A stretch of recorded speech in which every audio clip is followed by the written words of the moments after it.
အားလုံးမင်္ဂလာပါဂျိုရှူဘန်ရဲ့ပထမဆုံးအကြိမ်ချန်ပီယံကပ်ကာကွယ်ပွဲကတော့တကြံအကျိုးနေ့မရောက်ခင်တရက်လို့ဧပြီလ12ရက်နေ့မှာထိုးသက်ရမှာပါဂျိုရှူဘန်ကာကွယ်ထိုးသက်ရမယ့်ဖိုက်တာကအာရှသားဂျပန်ဖိုက်တာထဆူရိုတိုင်တာဖြစ်ပါတယ်ဒီဖိုက်တာတစ်ယောက်မှာတူညီတဲ့အချက်တွေထူးခြားတဲ့အချက်တွေများစွာရှိပါတယ်ရှာပါအာရှနွယ်ဘွား2ယောက် UFC ချန်ပီယံကပ်လူရမယ့်ပွဲတော်ပါပထမဆုံးအကြိမ်လို့ပြောလို့ရပါတယ်နောက်တစ်ချက်ကလူငယ်ဖိုက်တာ2ယောက်ကပတ်လူရမယ့်ပွဲတော်ပါဒါကြောင့်မို့ကြည့်ရှုလို့ကောင်းမှာတော့သိကြပါတယ်ဒီဖိုက်တာ2ယောက်အကြောင်းနဲ့ကစားပုံအကြောင်းကိုပြောပြခြင်းပါတယ်ဂျိုရှူဘန်ကတော့အာရှမှာအမျိုးသားဖိုက်တာတွေထဲမှာပထမဆုံးအကြိမ် UFC ချန်ပီယံကပ်ပိုင်ရှင်ဖြစ်စာချင်းတင်လိုက်ပါပြီဒါကတော့ဘယ်ဖိုက်တာမျိုးမှာ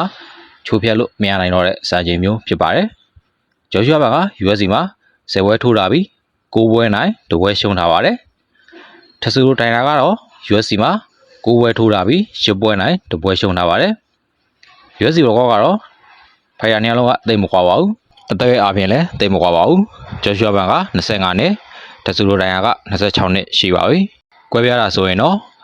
ခန္ဓာကိုယ်ဖွဲ့စည်းပုံနဲ့ကစားပုံလို့ပြောလို့ရပါတယ်အရင်မှာဆိုရင်တော့ဂျိုရှူဘန်က9ဘိတ်9လက်မှာထဆူရိုတိုင်တာက9ဘိတ်9လက်မှာ2လက်မှာပဲကွာတယ်ဆိုပေမဲ့လက်တန်ရမှာတော့ဂျိုရှူဘန်က65လက်မှာထဆူရိုတိုင်တာက80လက်မှာထိရှိပါတယ်အဲ့ဒီချက်တွေကထဆူရိုတိုင်ယာရဲ့အာသာချက်တွေလို့တော့ပြောလို့ရပါတယ်ထဆူရိုတိုင်ယာကဒီဝဲမှာအပြင်းထန်ကြိုးစားလာမှာတော့သိကြပါတယ်ဂျပန်နိုင်ငံရဲ့ပထမဆုံး UFC ကပတ်ပိုင်ရှင်ဖြစ်ခြင်းနဲ့စိတ်ကြောင့်ပါဒါပေမဲ့ One Championship မှာဆိုလဲအော်လိုက်ကပတ်ကို2ကြိမ်လုခွင့်ရတယ်ဂျပန်ဖိုက်တာဟာစီကာဝါလည်းအောင်လာအဆန်ကို2ကြိမ်လုံးအလဲထုံးနဲ့ရှုံးနေထားတဲ့ရာဇဝင်ရှိပါတယ်ထဆူရိုတိုင်တာကအခုလက်ရှိအမေရိကန်နိုင်ငံကော်လိုရာဒိုပြည်နယ်မှာပြိုင်ပွဲဟောင်းဘရန်ဒန်ဝိုင်ဘဲနဲ့အတူဂျိုရှူဘန်နဲ့ပွဲအတွက်ပူးတွဲလေ့ကျင့်နေပါတယ်ဂျိုရှူဘန်ကိုအမတ်နဲ့ရှုံးနေထားတယ်ဘရန်ဒန်ဝိုင်ဘဲကလည်းဒီပွဲမှာထဆူရိုတိုင်တာကိုနိုင်မယ်လို့ပြောဆိုထားပါတယ်ပရိသတ်အများစုကလည်းထဆူရိုတိုင်တာကိုနည်းနည်းတာမယ်လို့ထင်ကြေးပေးနေကြပါတယ်ဒါကလည်း ground သမားနဲ့ striking သမားတွေ့တာကြောင့်ဖြစ်ပါတယ်။များသောအားဖြင့် ground သမားတွေနဲ့ striking သမားတွေတွေ့ရင် ground သမားတွေကအနိုင်ယူတာများပါတယ်။ဒါပေမဲ့ဂျိုရှူဘန်ရဲ့ ground defense နဲ့တန်မာမှုနဲ့ fight IQ တွေကြောင့်ထဆူရိုတိုင်တာလွယ်ကူနဲ့အနိုင်ရဖို့တော့မဖြစ်နိုင်ပါဘူး။ဒါပေမဲ့ကပတ်စာလောင်နေတဲ့ fighter တယောက်ဖြစ်တာကြောင့်